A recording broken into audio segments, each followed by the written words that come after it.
Big TV భక్తి సమాచారం WhatsApp ఛానల్లో జాయిన్ అవ్వండి. అన్ని విశేషాలు ఎప్పటికప్పుడు తెలుసుకోండి.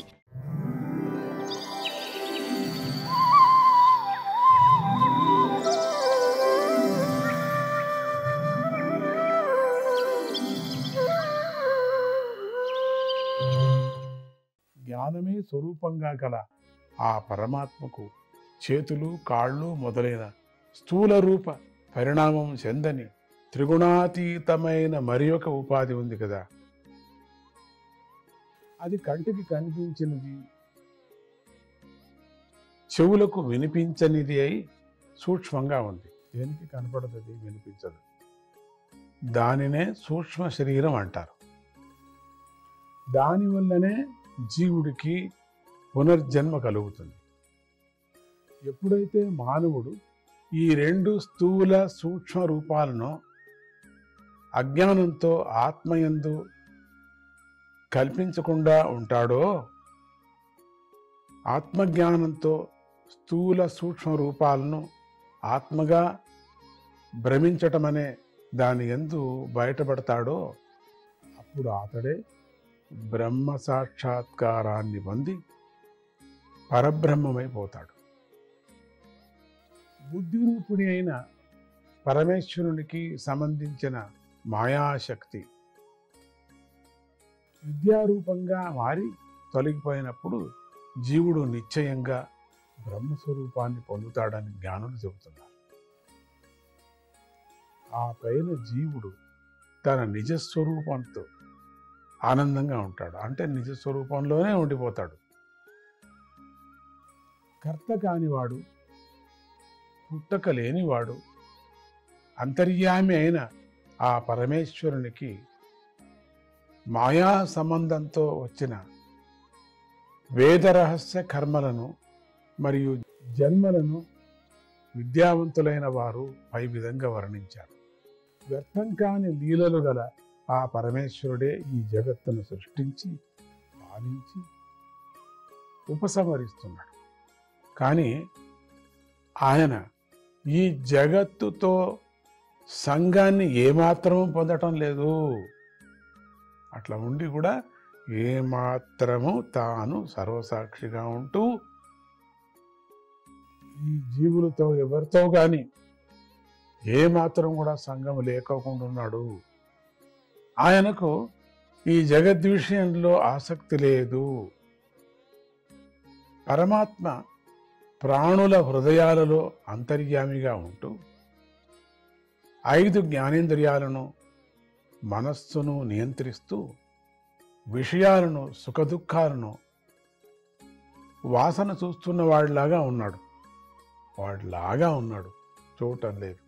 కానీ ఆ పరమాత్మకు ఈ విషయాలతో ఎటువంటి సంగము లేదు. జగత్తును కాపాడుతూ ఉన్న పరమేశ్వరుని యొక్క లీలలను దుర్బుద్ధి గల ఏ మానవుడు తెలుసుకోలేడు.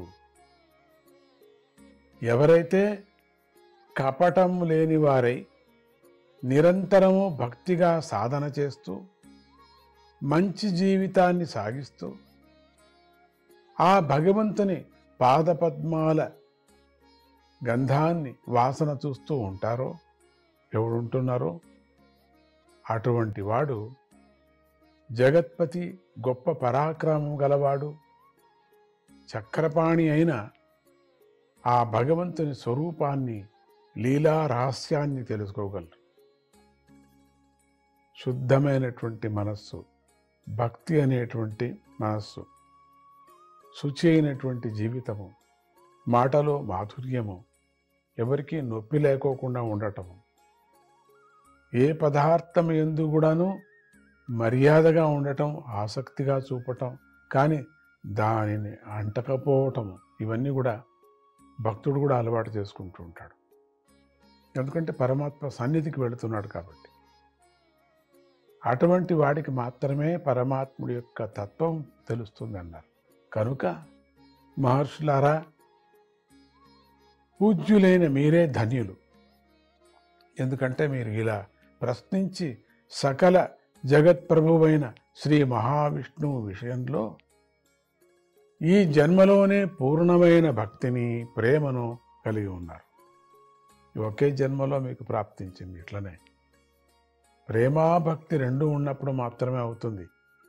కొంతమంది నోటితో మాట్లాడుతుంటాడు ప్రేమ, అభిమానము, భక్తి అనేది, కానీ ఆచరణలోకి తీసుకురావటం లేదు. దాని గురించి ఎన్నెన్నో మాటలు కూడా చెప్తూ ఉంటారు. ప్రేమ అభిమానాన్ని గురించి ఒక పెద్ద సదస్సే పెడుతూ ఉంటారు, వాగ్వాదం పెడతారు, చర్చలు జరుగుతాయి, పుస్తకాలు రాస్తారు. కానీ కార్యగతంగా వాళ్ళు చేయటం లేదు. కానీ మీరు చేస్తున్నారు మహాత్ములారా, మీరెంత భాగ్యవంతులు. మీ వంటి మనోభావన కలవారు భయంకరమైన జనన మరణాలనే సుడిగుండంలో మరలా చిక్కుకోరు. ఎంత మంచి ప్రశ్న, చూసారా? ఎంత బాగా చెప్పారు. సుడిగుండంలాగా అంటే జనన మరణం అనేటువంటి సుడిగుండం. ఒక్కపారి సుడిగుండంలో చిక్కుకుంటే జీవుడు ఎంత పెద్ద ఈతగాడైనా పైకి రాలేడు. అందుకని మంచి మంచి ఈతగాళ్ళు సుడిగుండం ఎక్కడ ఉందని చూసుకొని వాళ్ళు దిగుతూ ఉంటారు పెద్ద పెద్ద లోతైనటువంటి సరస్సుల్లో, చెరువుల్లో, నదుల్లో. ఆ సుడిగుండం ఎక్కడ ఉందో దాన్ని తగలకోకుండా వాళ్ళు ఈత కొట్టుకొని వెళుతూ ఉంటారు. వీళ్ళకి ఈత కొట్టేది మాత్రమే తెలుసు అన్నవాళ్ళు ఏం చేస్తారు? సుడిగుండంలో చిక్కుకుంటారు. ఎంత పెద్ద ఈత కొట్టిన వాడు కూడా ఒక్కసారి చిక్కుకుంటే అయిపోయింది, సుడిగుండం లోపల తీసి ప్రవేశిస్తుంది. దీన్ని జనన మరణాలు అనేటువంటి సుడిగుండానికి పోల్చారు ఇక్కడ. అటువంటి సుడిగుండంలో దొరకరు జనన మరణాలు అనేటువంటివి.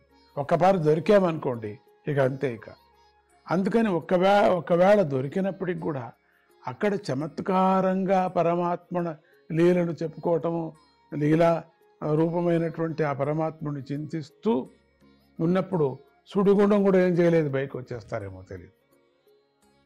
అందుకని ఇక్కడ ఇదం భాగవతం నామ పురాణం బ్రహ్మ సంహితం, ఇదం భాగవతం నామ పురాణం బ్రహ్మ సంహితం, ఉత్తమ శ్లోకచరితం చకార భగవాన్ ఋషి. భగవంతుడైన వేదవ్యాస మహర్షి వేద సమానమై ఉత్తమ కీర్తిగల భగవంతుడి కథలను వర్ణించే ఈ భాగవత మహాపురాణాన్ని రచించాడు. నిశ్రేయసాయ లోకస్య ధన్యం స్వస్యయనం మహత్ తదిదం గ్రాహయామాస సుతమాత్మావతాం వరం. గొప్పగా కీర్తించదగినది, అన్ని మంగళాలకు ఆది కారణమైనదైన ఈ భాగవత మహాపురాణాన్ని వేదవ్యాస మహర్షి మానవ లోకానికి మేలు జరగాలనే సంకల్పంతో తన కుమారుడు ఆత్మజ్ఞానంలో గొప్పవాడైన సుఖమహర్షికి నేర్పించాడు. ఈ పురాణంలో అన్ని వేదాలు మరియు రామాయణ మహాభారతాల సారమైన తత్వము గ్రహింపబడి ఉంది. దీనిని సుఖమహర్షి గంగా తీరంలో ప్రాయోపవేశం చేసి ఋషుల మధ్యలో కూర్చొని ఉన్న పరీక్షిత్ అనే రాజుకు వినిపించాడు. గొప్ప తేజస్సు గల సుఖమహర్షి అక్కడ భాగవతాన్ని బోధించిన సమయంలో అక్కడే కూర్చొని ఉన్న నేను కూడా ఆయన అనుగ్రహంతో ఈ భాగవతాన్ని కొద్దిగా తెలుసుకున్నాను.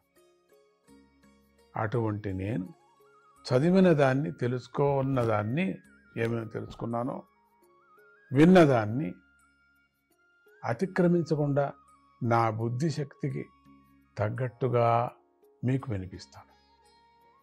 శ్రీకృష్ణుడు ధర్మము, జ్ఞానము మొదలైన వాటితో కూడి తన ధామమైన వైకుంఠానికి వెళ్ళిపోగానే జనులకు జ్ఞాననేత్రం పోయినట్లుగా అయిపోయింది.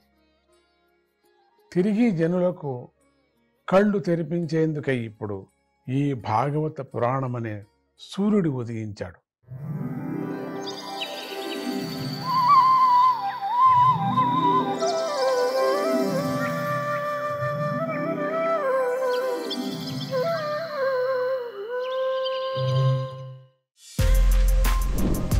For more videos like this, subscribe Big TV channel.